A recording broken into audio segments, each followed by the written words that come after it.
From the moment he was born, George was a strange pig. No matter how much meat was cut from him, it would quickly grow back, and his weight would remain unchanged. The alchemist told George that he was the ultimate ingredient that could save the world from hunger. When George heard this, he was initially very happy, because his body could benefit others. However, George never imagined that after his father ate his pig's foot, he instantly spat the meat out, saying it was inedible and not fit for humans. The truth was, George's meat was terrible. Later on, George went out every night, forcing people to eat his meat. But after tasting it, everyone would vomit. Once the 100th person had vomited, George finally realized he had no value. Born as an ingredient, he was a food that not even flies would touch. However, just when George was at his most despairing, he met the Pope. In front of George, the Pope ate an entire pig's foot and gained the ability to regenerate infinitely. The Pope said his power wasn't meant for humans but was to deal with those who treated George like livestock. He gave George the belief to continue living. From that moment on, George despised all humans. After the meeting, George appeared on the battlefield as a 3S level synthetic beast. No matter how many times John and the priest tried to kill him, George would regenerate from one piece of meat. Worse still, each time he died, he grew stronger. At first, when they attacked, the priest easily cut off George's head. Now, it took 3 people working together just to barely chop off George's head. However, after regenerating, George's strength surpassed everyone present. With one punch, he sent John flying and broke through several buildings before finally stopping.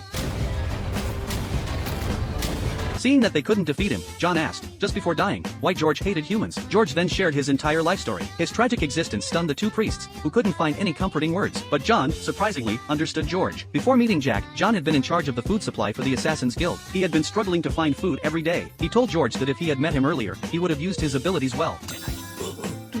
However, George retorted that John had no idea how terrible he tasted. John, holding George's hand, promised to do everything in his power to make George taste delicious.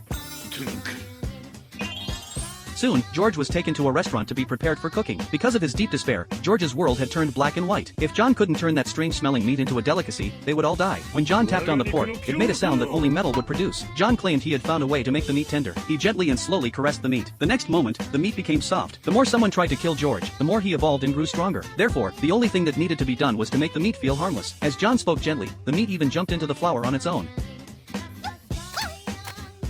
バカな屈したのかあの肉はなんて俺はちょろいんだ